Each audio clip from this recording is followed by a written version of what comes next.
Bien, donc cette webconférence va porter sur le sujet s'équilibre au galop, notamment dans les premières leçons, pour un jeune cavalier. Voilà, donc j'ai décidé de présenter cette, euh, cette séance parce que l'équilibre est un paramètre essentiel dans notre sport. Il en existe plusieurs chez le cavalier comme chez le cheval, donc chez le cavalier l'équilibre sur ses étriers, ou l'équilibre assis. Pour ma part, je vais traiter dans ce sujet-là l'équilibre assis. Il a un impact permanent sur notre pratique tout au long de la vie du cavalier. Il nous suit et il sera évolutif. C'est un paramètre complexe qu'il faut bien analyser, bien comprendre pour mieux le rechercher, mieux l'adapter, le perfectionner et s'en servir à terme lorsqu'on évoluera dans notre niveau d'expertise pour s'en servir comme une aide. La gestion de l'équilibre est différente selon chaque individu, qu'il soit plus ou moins souple, selon l'âge, selon son physique. Il y a beaucoup d'évolutions et beaucoup d'adaptations au sujet de l'équilibre. Et chaque allure aussi est spécifique et demandera au cavalier de gérer son équilibre en conséquence. On parlera de synchronisation. La synchronisation au pas, au trot et au galop sera différente, mais je reviendrai par la suite sur la synchronisation, plus particulièrement au galop, puisque c'est le sujet qui nous intéresse. J'ai décidé donc de traiter ce sujet non pas comme une séance ou les premières séances, mais plutôt euh, au, toute l'analyse autour du galop et de son apprentissage. C'est pour ça que ça va s'articuler en 3 points. Tout d'abord, l'équilibre, sa définition et quelques principes essentiels autour de l'équilibre, à savoir pour, comme je le disais il y a un instant, mieux comprendre et mieux analyser ce qu'est ce paramètre-là. Le galop, donc ensuite ses spécificités et l'impact sur l'apprentissage d'un cavalier, pour finir sur s'équilibrer au galop, sur quelques sujets un tout petit peu plus concrets, voire quelques pistes. Il ne s'agit pas, bien sûr, d'un exposé exhaustif sur les séances à, à mettre en œuvre, mais quelques pistes pour débuter son cavalier sur les séances au galop. Tout d'abord, l'équilibre, c'est, selon la définition, l'état de quelqu'un ou d'un animal qui maîtrise sa position et ses mouvements, qui ne tombe pas. Alors, là, vous avez deux illustrations qui montrent bien ce qu'est l'équilibre et la définition. Vous voyez bien donc sur cette première photo que le cavalier ne se tient à rien et parfaitement en équilibre. Et ensuite, sur la photo de droite, donc un cavalier qui, pour le coup, met en application cet équilibre parfait au centre du cheval et selon un certain centre de gravité. Ce qu'il faut, le petit bémol à cela, c'est qu'à travers ça, à la différence des autres sports, en équitation, on peut être en déséquilibre et ne pas tomber. À la différence du vélo, du surf ou du ski, par exemple, où si l'on est en déséquilibre, on va se casser la figure. Or, à cheval, la petite nuance, c'est que pour le coup, on peut tout à fait se raccrocher aux rênes, ce qui n'est pas forcément bien, se raccrocher aux rênes, se pencher en arrière, se rattraper sur un étrier ou sur un autre. C'est pour ça que la gestion de l'équilibre va être très importante pour ne pas perturber l'équilibre du cheval, voire sa locomotion. Qu'est-ce que l'équilibre permet? Être en équilibre permet pour le cavalier une bonne gestion de son corps dans l'espace. Il faut savoir que l'équilibre en équitation est de tenir sur un support en mouvement, un support dynamique, tant sur le plan latéral que longitudinal que sur le plan vertical. Ça va nécessiter pour le cavalier une bonne adaptation au mouvement de sa monture, qui peuvent eux aussi suivre ces trois directions, et ça va induire d'être en équilibre de la stabilité, donc du liant, ainsi une bonne utilisation de ces aides, et j'entends par là de la précision, une bonne indépendance et un bon accord des aides, et une bonne prise d'information donnée par sa monture. Plus on va être proche de sa monture, plus on va être précis, stable, et en synchronisé avec l'allure et sa monture, plus on sera à même de percevoir les informations et de pouvoir utiliser ces aides avec précision. On sait très bien, puisque pour ma part, je vais traiter donc l'équilibre dans le dressage, l'équilibre assis, qu'il y a aussi une notion d'esthétisme. Ça, c'est pour le point de vue du cavalier, mais ça a aussi un impact sur le cheval, puisque un bon équilibre permettra, comme on perçoit bien les informations, nous, de bien transmettre les informations au cheval. Et enfin, pour la partie biomécanique et la partie locomotion, un cavalier qui ne perturbera pas son cheval, qui sera en équilibre correctement au centre de son cheval, de sa monture, permettra un bon fonctionnement. Il faut savoir que dans la vie du cavalier, l'équilibre va varier. On a plusieurs postures qu'on peut résumer en 3 volets et 3 phases, un niveau débutant, un niveau confirmé et un niveau plus expert. Au niveau débutant, on sait très bien que le cavalier va chercher une position un petit peu de sécurité. Il va se rapprocher de son centre de gravité et cela va induire, comme vous pouvez le voir sur la photo, un bassin en rétroversion, un centre de gravité qui va se reculer de la ligne verticale et un dos un petit peu arrondi. Voilà, donc ça, évidemment, c'est un équilibre par lequel tous les cavaliers vont passer pour ensuite, vers un niveau plus confirmé, laisser place à un buste qui va se redresser un peu, mais pour rechercher son assiette, il va rester assez reculé. On va manquer encore un petit peu de verticalité. Un buste plus redressé et un dos en arrière. En revanche, le bassin sera plus neutre lui également. Enfin, un niveau expert, au niveau expert, là pour le coup, nous avons un cavalier qui va observer un petit peu plus de verticalité. Alors, attention au mot verticalité, il ne s'agit pas d'être dans la position du debout, évidemment, chaque cavalier a sa propre posture et va s'en servir d'une manière différente. En revanche, il y a une ligne plus ou moins verticale à suivre avec un alignement tête, bassin et talon. Cet équilibre sera plus instable, plus fin, il y aura moins d'amplitude gestuelle. Et c'est ce qui va nous mener à ce que j'évoquais dans les quelques premiers propos, à être plus proche du cheval, à être plus liant, plus précis et mieux synchronisé avec sa monture.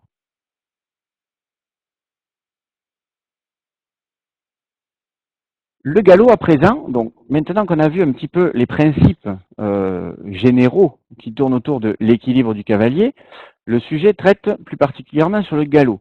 Le galop est une allure qui est quand même très particulière et il était, pour ma part, à mon sens, nécessaire de redéfinir un tout petit peu l'impact du galop, les spécificités de l'allure et l'impact du galop sur l'apprentissage du jeune cavalier. Donc, de manière très globale, c'est une allure à 3 temps, dissymétrique, et c'est pour ça que je l'ai souligné, basculer. Il y a une synchronisation de l'assiette qui est différente de la part du cavalier. C'est une allure qui présente naturellement plus de vitesse. Donc un contrôle qui paraîtrait plus difficile et pareil pour l'équilibre. Lié à la vitesse, une gestion de l'équilibre du cheval qui va être différente et donc une gestion de l'équilibre du cavalier aussi différente. Ce qui peut générer une notion d'appréhension chez le cavalier. On sait très bien que le galop, il faut arriver un petit peu à le démystifier et à retirer cette notion d'appréhension, cette notion qui tourne autour du contrôle ou de la perte de contrôle. C'est pour ça, nous le verrons un petit peu plus tard, qu'il sera très important de soigner les premières leçons, en tout cas de mettre tout en œuvre pour qu'elles se passent bien. C'est une allure très nouvelle. La forme de corps, ce que j'entends par forme de corps, c'est l'équilibre du cavalier, les ondulations qui sont induites par le fait que l'allure soit basculée. Cette forme de corps est peu transférable dans d'autres situations. C'est une nouveauté. Dans d'autres sports, on n'a pas cette notion de bascule et de variation d'équilibre. Il est à noter que dans la même foulée de galop, ce que je vous montrerai par 2 petits clips vidéo, il est à noter que dans la même foulée de galop, il y a plusieurs changements de l'équilibre du cavalier. Notamment, la forme du bassin va passer par une rétroversion, un bassin plus neutre, une rétroversion, un bassin plus neutre, et un relâchement, une ouverture de bassin, plus ou moins en fonction de la phase de galop, de la phase de la foulée dans laquelle on se trouve. Donc je vous propose de regarder tout d'abord la première photo à vitesse réelle, où nous voyons là pour le coup le cavalier avec cette bascule du bassin et le cheval, l'ondulation de son dos qui induit ce changement chez le cavalier et cette adaptation, cette synchronisation à chaque phase de foulée. Maintenant, une vidéo au ralenti pour bien disséquer. Voilà, là le bassin est en rétroversion, le bassin un petit peu plus neutre, plus de verticalité et de nouveau profond dans la selle. Je le repasse une fois afin que vous observiez mieux. Voilà, la jambe relâchée, le bassin, le dos plus vertical, le bassin neutre et de nouveau en rétroversion. Et ça, à chaque répétition de foulée. Il faut savoir que chaque foulée va être différente et chaque foulée va induire une adaptation, ou en tout cas l'effort du cavalier de reproduire cette synchronisation. À présent, on rentre un petit peu plus dans le sujet concret, donc comment aborder un petit peu cette notion d'apprentissage d'équilibre au galop dans les premières leçons pour un jeune cavalier, à travers quelques petits thèmes qui seront les prérequis, les principes généraux, les objectifs des premières leçons, ce que l'on va vouloir obtenir dans les premières leçons, quelques moyens possibles. Comme je vous l'ai dit tout à l'heure, il n'y a pas d'exhaustivité dans mes propos, mais ce sont simplement des pistes que l'on peut suivre afin de bien apprendre le galop à notre cavalier. Et ensuite, une dernière petite phase où j'aborderai ce qu'il faut rechercher et ce qu'il faut éviter. Voilà, de manière un tout petit peu plus analytique. Tout d'abord, très rapidement, l'apprentissage du galop dans les premières leçons va passer par quelques prérequis, à savoir une stabilité correcte de l'équilibre au pas et au trot, un contrôle de vitesse correct au pas et au trot, et une maîtrise, pareil, de la direction au pas et au trot sur des courbes plutôt larges. Tout cela dans un contrôle minimum afin de s'assurer que le cavalier sera en mesure de ne pas être débordé dans les premières foulées de galop ou de ne pas être perturbé. Les principes essentiels à respecter sont tout au moins la cavalerie, pour apprendre correctement et dans les meilleures conditions possibles une cavalerie cible, une cavalerie adaptée et nécessaire, donc docile, une taille adaptée en fonction du cavalier, et la correction de l'allure, c'est-à-dire qu'on ne pourra pas prétendre à apprendre correctement une bonne synchronisation, un bon apprentissage de la phase de galop à un cavalier si le cheval a un galop qui est peu conventionnel ou très différent du galop que j'ai présenté tout à l'heure sur la petite vidéo. Le lieu également va être très important. Il va devoir être très adapté à cet apprentissage-là, donc plutôt fermé, pas trop grand, calme, en soi sécurisé. L'aménagement de la surface de travail également, elle va devoir être une aide au cavalier, notamment lorsque j'aborderai un petit peu plus tard les leçons où l'on peut apprendre le galop en autonomie. L'aménagement de la surface va devoir être une aide pour le cavalier et adaptable en fonction des difficultés rencontrées. Il faut que cette surface soit dotée d'une bonne adaptabilité pour faire face aux difficultés que le cavalier pourrait rencontrer. Le matériel, évidemment, donc ça nous allons le voir après lorsque j'aborderai les quelques moyens possibles. La modularité de l'espace et des exercices, donc ça rejoint un tout petit peu ce que je disais plus haut sur l'aménagement de la surface, et l'adaptation de la séance au public. Dans la mesure où chaque individu sera très différent en fonction de son âge, en fonction de sa souplesse, en fonction de son physique, plus ou moins de facilité et d'appréhension. Il faut prendre aussi en compte ce caractère-là. On sait très bien que peut-être des cavaliers jeunes auront moins cette notion de entre guillemets de danger, qu'un adulte aura plus de notions réfléchies et du coup peut-être un tout petit peu plus d'appréhension. Bien que ça ne soit pas une vérité, mais c'est ce qui peut arriver. Voilà. Pour cela, donc, les objectifs que l'on va essayer de suivre dans les premières leçons seront découvrir, tout d'abord, son équilibre au galop. C'est la découverte d'un nouveau rythme, comme je le disais tout à l'heure. C'est prendre la mesure de cette nouvelle allure sur de courtes séquences en général que l'on va répéter plusieurs fois. Donc c'est vraiment, là pour le coup, le mot découvrir est très adapté puisque on va initier le cavalier à cette nouvelle forme de corps, à cette nouvelle allure.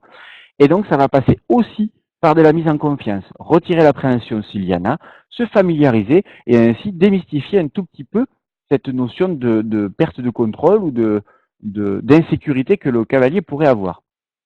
Un deuxième objectif qui sera rechercher son équilibre. Donc, une fois que l'allure est découverte, il va être question de stabiliser son équilibre durant la séquence de galop. Donc là, on va travailler de manière plus profondément sur la synchronisation, sur le fait que le cavalier se mette en phase avec le galop. Et ça va se faire lors de situations relativement simples, sans changement d'allure ni de direction. ça va être plus ou moins maîtrisé par le moniteur ou par l'aménagement de l'espace. On va essayer de porter sur cette phase, sur cet objectif-là, le fait que le cavalier ne se concentre que sur son équilibre et le galop, pas sur les autres paramètres qui pourraient rajouter de la difficulté.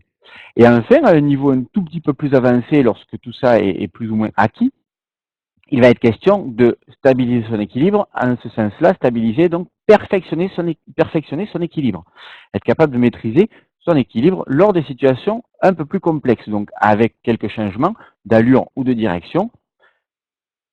Dans cette phase-là, dans cet objectif-là, les changements vont avoir pour but, pour le coup, de susciter des variations et donc d'amener le cavalier à retrouver son équilibre, à se resynchroniser assez vite et donc d'être de plus en plus maître de son équilibre au galop. Pour cela, quelques moyens, voilà. Donc comme je vous le disais, il n'y a pas forcément de vérité. Moi, je me propose de vous énoncer quelques moyens dans les quelques premières leçons. La longe, pour moi, est un très bon moyen pour découvrir son équilibre. L'avantage d'utiliser un surfait de voltige est de trouver une meilleure stabilité. Ça va rassurer le cavalier dans la mesure où il va pouvoir se tenir et du coup limiter cette petite perte d'équilibre qui pourrait lui générer un sentiment d'insécurité. Alors lorsque je parle de surfait de voltige, il existe aussi une sorte de surselle, quelque chose que l'on va rajouter sur la selle qui va être matelassé devant et derrière et qui offrira au jeune cavalier une meilleure stabilité. Pourquoi la longe? Parce qu'il n'y a pas, alors quels avantages? Parce qu'il n'y a pas de nécessité de contrôle de la part du cavalier. Ça va retirer l'anxiété liée à la vitesse, à la perte de contrôle, dont je parlais tout à l'heure. Sans étrier, ça procure une plus grande proximité du cheval, donc de pouvoir mieux travailler le fonctionnement du cavalier et une meilleure sensation du rythme de l'allure. La proximité du moniteur sera quelque chose de rassurant. Une meilleure transmission des consignes sera assurée aussi. Il pourra s'adresser au cavalier sans être obligé de crier du fin fond de la carrière et de pouvoir offrir au cavalier une certaine sécurité. De même qu'il sera plus proche du cheval et donc sera à même d'intervenir en fonction des situations en fonction des difficultés rencontrées. L'un des avantages de la longe est qu'il y a quand même, ça offre une certaine simplicité de mise en place. Il faut quand même un petit espace. Il n'y a pas de nécessité de gros aménagements. C'est toujours mieux si ça se fait dans un espace fermé, comme je l'ai dit tout à l'heure, et calme pour pouvoir optimiser vraiment cette leçon, être vraiment connecté à son cavalier, au cheval, et le cheval cavalier connecté également. La longe peut être aussi effectuée en cours collectif. Il n'est pas nécessaire d'être en cours individuel parce que sinon, évidemment, c'est pas gérable dans la mesure où on est tous confrontés à des cours collectifs. En revanche, ça offre la possibilité de répéter les passages. Lorsque le cavalier ne passe pas, pendant ce temps-là, il peut aussi se reposer. Il y a la possibilité pour le moniteur de leur donner des exercices d'échauffement, de transfert. Donc, j'entends par transfert la possibilité d'installer un bidon avec un surfait des poignets pour pouvoir continuer l'échauffement ou en tout cas commencer à trouver la bonne posture. Voilà. Et le dernier point, c'est de pouvoir faire participer les autres cavaliers en regardant le passage de celui qui est en train de passer. Avec pour avantage donc de pouvoir amener la correction, de pouvoir leur montrer ce qu'il faut faire, ce qui est bien, et voire même de rassurer, si tout se passe bien, de rassurer en leur montrant qu'il n'y a absolument aucun risque. En revanche, la petite difficulté, mais c'est que tout cela va nécessiter une monture au rythme correct pour pouvoir être mieux synchronisé, apprendre sur un galop correct. Il va falloir une monture qui soit donc dans une allure et dans un rythme d'allure correct. Et nous parlions tout à l'heure de docilité, un cheval que l'on aura quand même plus ou moins éduqué correctement à la longe, à la voix, avec un galop régulier, de manière à offrir le plus de stabilité possible et le meilleur apprentissage possible à notre cavalier. Dans le deuxième objectif, donc rechercher son équilibre, la longe de nouveau est tout à fait possible. C'est encore un outil précieux puisqu'elle présente les mêmes avantages que ceux cités un petit peu plus haut. Et il y a là la possibilité pour le moniteur de faire durer un peu plus longtemps la séquence de galop, puisque je vous le disais il y a trois pages, la possibilité dans cet objectif-là d'approfondir la synchronisation, de rechercher un petit peu plus son équilibre. Donc là, à travers ça, le moniteur va pouvoir faire durer un petit peu plus longtemps la séquence de galop. Un autre moyen, donc là pour le coup, il n'y a pas énormément de moyens. L'autre moyen est individuellement, ou pour le coup, sur la piste, dans un espace très aménagé afin de limiter toute prise excessive de vitesse et limiter le contrôle à la part du cavalier, de pouvoir se familiariser à quelques foulées de galop. Pour cela, il va falloir donc baliser la surface suffisamment pour être très bien aiguillé, retirer tout autre paramètre à gérer de la part du cavalier, de manière à ce qu'il soit plus concentré simplement sur le galop et le fait de le suivre, et concentré sur son équilibre. Donc on ne va pas lui demander de variation ni autre demande. Comme je viens de vous le dire, l'espace est suffisamment aménagé, balisé et sécurisé. Et il y a un point à ne pas négliger qui est l'importance de la place du reste de la cavalerie dans l'espace. A priori, lorsqu'on aborde le galop dans les premières leçons, le cavalier a une gestion, comme je vous le disais tout à l'heure, suffisante de sa monture, donc il ne devrait pas forcément se faire rapprocher ou se faire ramener par le reste des chevaux qui va se situer au centre du manège, mais tout ce qu'il faut éviter, selon moi, est la zone d'attente trop excentrée de manière à ce que le cheval ou le poney ait une envie trop grande de rattraper plus vite le groupe. Voilà. Donc ce petit schéma-là, vous pouvez voir que donc on peut simplement limiter les longueurs au galop, sur les petits côtés repasser au trot, reprendre le galop, répéter autant qu'il le faut et baliser les coins. Pas trop serré parce que sinon ça va être compliqué à passer pour le cavalier et son cheval. Ceci est vraiment un exemple de dispositif. Évidemment, il en existe bien d'autres. Il y a d'autres façons de matérialiser l'espace. Dans le troisième objectif, stabiliser son équilibre. Donc, à la longe, pour le coup, on peut toujours s'en servir. À l'initiative du moniteur, comme je vous le disais tout à l'heure, il s'agira de perfectionner son équilibre. Donc, de savoir le retrouver après des petites zones de perturbation qui pourront être procurées par des transitions. Galop trop galop, voire galop un petit peu plus allongé, galop revenir un tout petit peu plus lent. Ça va être maîtrisé par le moniteur. Et donc, ça va susciter au cavalier de retrouver son équilibre face aux divers changements de situation et donc par là une amélioration de son assiette et affiner cette synchronisation. Individuellement, une fois la découverte de l'allure faite, on peut complexifier cette tâche-là en intégrant, donc un petit peu comme monter, comme à la longe, pardon, certaines variations à travers des changements d'allure et des changements de direction. Donc là, vous avez en bas de votre page, de la page, un exemple où l'on peut être très adaptatif, à savoir de pouvoir prendre des diagonales pour la bonne et simple raison que ça reste sur un tracé assez large, donc facile à maîtriser, mais simplement passer sur plusieurs notions de contrôle, changement de direction, changement d'allure. Les diagonales, évidemment, il paraît un petit peu trop compliqué de les faire au galop, c'est pour ça qu'on va faire plutôt la diagonale au trot. Une fois le coin et le petit côté abordé, reprendre le galop. Il est possible de partir droit sur la piste ou de faire que le petit côté au galop, de repasser au trot, de prendre la diagonale en fonction de la complexité que l'on veut à travers notre exercice.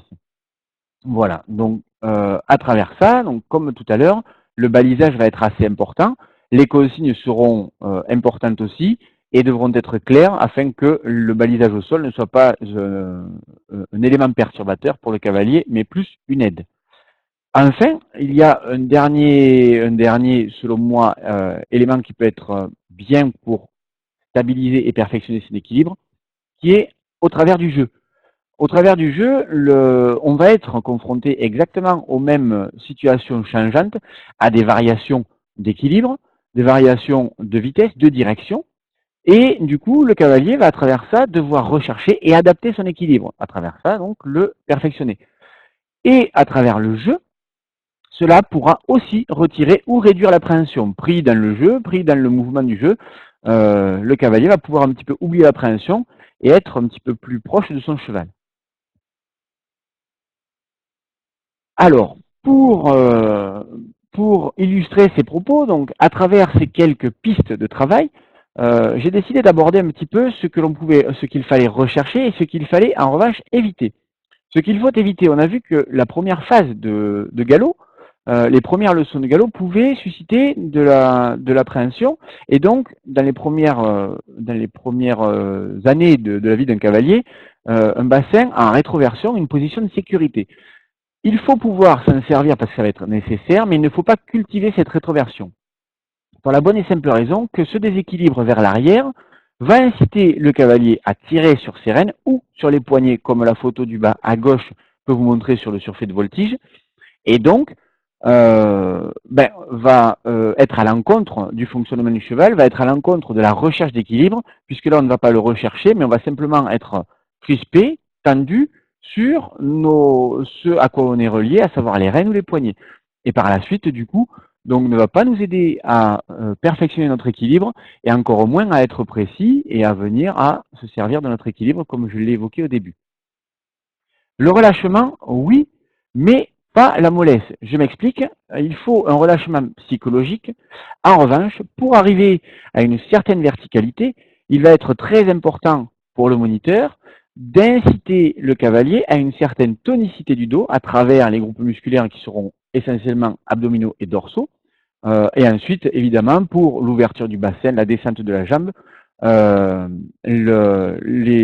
tout ce qui va être groupe musculaire adducteur, abducteur, fessier et transverse, muscle profond. On va avoir une certaine notion de gainage et de renforcement musculaire qui va aider le cavalier à être plus proche de sa monture et donc de pouvoir se verticaliser et prendre en compte son corps sur sa monture en mouvement. Et si on n'éduque pas à cette forme de tonicité, on ne se verticalise pas. C'est donc là le rôle du moniteur de rechercher le bon fonctionnement et de savoir qu'il faut, même si on accepte au départ de laisser le cavalier se mettre un petit peu en rétroversion, se tenir au poignet, puisque ça va l'aider à engager son bassin, à s'approfondir un petit peu dans la selle. En revanche, ça va ça va fermer le bassin, ça va remonter les jambes un petit peu vers l'avant et ça va amener le cavalier à être sur l'arrière et plus en arrière de son centre de gravité. Euh, Par rapport à ça, l'apprentissage du galop est très adaptatif. Il y a forcément plusieurs chemins à prendre en fonction du profil du cavalier. Certains cavaliers seront beaucoup plus à l'aise à rechercher leur équilibre sur les étriers. Si le cavalier est en difficulté en fonction de la synchronisation du bassin, il va peut-être devoir passer par une phase où il va devoir être un tout petit peu plus sur ses étriers afin de de faire connaissance avec l'allure quelque temps avant de pouvoir la comprendre et s'asseoir enfin dans la selle et travailler son équilibre assis. Aussi en fonction de la cavalerie que l'on a. Si on a une cavalerie, comme je le disais tout à l'heure, adaptée, avec un rythme correct, avec un rebond qui reste correct, mais qui n'est pas non plus à déstabiliser le cavalier, là, pour le coup, on va pouvoir travailler l'équilibre assis. En revanche, si le cavalier est complètement perturbé et déséquilibré par un trop grand rebond, par une trop grosse foulée, là, pour le coup, il sera peut-être judicieux de le faire passer par un équilibre un petit peu plus sur ses étriers. Voilà. Donc, l'exemple étant un gros cheval très volumineux avec un gros volume d'allure, et par exemple un poney qui va avoir un galop un petit peu plus rasant, donc beaucoup plus facile à suivre. Voilà donc ce qu'il faut rechercher pour synthétiser un petit peu tout ça, la descente du bassin, l'ouverture du bassin, la descente de la jambe, la verticalité petit à petit. On peut voir sur la dernière photo à droite le cavalier un peu plus vertical, qui a les coudes beaucoup plus relâchés et qui ne se tient pas au poignet, donc qui gère un peu plus son équilibre. En revanche, la dernière chose que je voudrais évoquer dans ce qu'il faut éviter, c'est une trop grosse cambrure. Sous prétexte de vouloir verticaliser les cavaliers, on va leur dire de se redresser, de bomber le torse, et ça va pouvoir peut-être amener les cavaliers à se cambrer. La cambrure n'est pas positive pour plusieurs raisons, dans la mesure où ça va mettre le bassin en antéversion, donc refermer l'ouverture, l'articulation coxo-fémorale sur la selle, fixer les genoux, et du coup ne pas inciter à descendre la jambe, voire même la remonter. D'autre part, le corps humain n'est pas forcément fait pour fonctionner au niveau vertébral sur une trop grosse cambrure. Et donc, si l'on est trop cambré à cheval, on n'aura pas le fonctionnement vertébral et dorsal optimal et dans la souplesse recherchée pour la synchronisation que j'évoquais tout à l'heure. Voilà donc ce qu'il faut un petit peu plus rechercher si on cherche à analyser et ce qu'il faut en revanche éviter. Ce qu'il faut donc retenir sur ce sujet-là, c'est que l'équilibre du cavalier est fondamental, puisque je le disais, il va nous suivre tout au long de notre vie. Pour s'assurer une bonne position, un bon fonctionnement et être en phase avec sa monture, il faut être fixe et donc bien se faire comprendre de son cheval. Il faut pour cela bien comprendre la manière dont notre cavalier fonctionne, la manière dont notre cheval fonctionne et le galop, la spécificité du galop. Le galop, donc comme je le disais, est une allure très spécifique qui procure au cavalier un rythme tout nouveau, un nouvel équilibre avec un basculement de son corps et une certaine prise de vitesse qui peut générer de l'appréhension. Et ça va être vraiment quelque chose à prendre en compte dans les premières leçons. Et donc, j'en viens à mon tout dernier point, l'importance des premières leçons.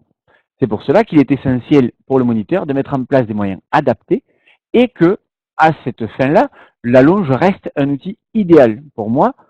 Et une fois le contrôle acquis, diverses mises en situation sont possibles afin de multiplier les occasions pour le cavalier de retrouver, de se déstabiliser pour mieux retrouver son équilibre et le perfectionner. Voilà, j'en ai terminé avec mon exposé.